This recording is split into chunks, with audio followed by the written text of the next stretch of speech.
Alors que les Bleus ont été éliminés de la compétition, le professeur Frédéric Lauwers, qui a opéré Antoine Dupont, est revenu sur les conséquences improbables de la blessure de la star du 15 de France.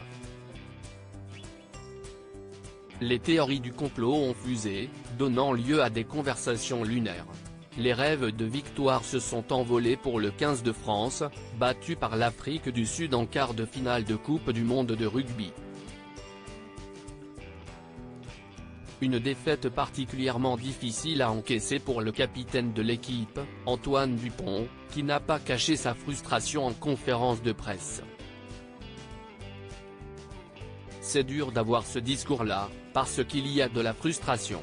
Il me tarde de revoir les images.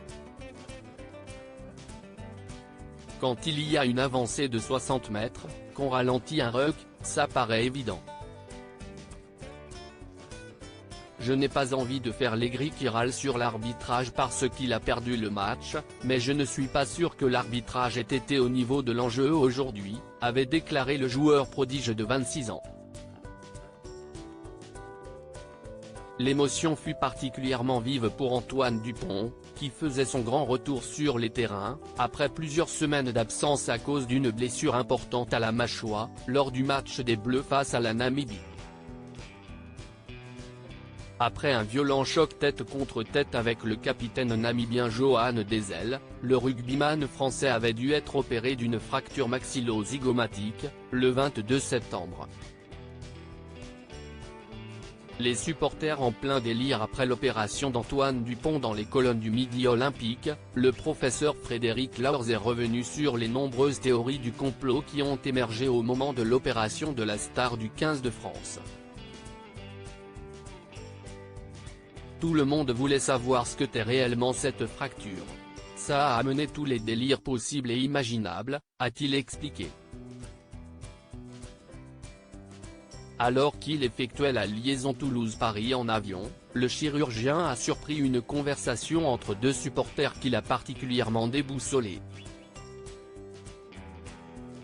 Un de mes voisins disait, « Si est-il un scandale. On va le tuer ». L'autre lui répondait, « Mais t'en sais rien. Je suis sûr qu'il n'a même pas été opéré et qu'il n'a rien. Si est du bluff. Sur mon siège, je me faisais tout petit », a-t-il ajouté. Une conversation improbable que le célèbre chirurgien n'est pas prêt d'oublier.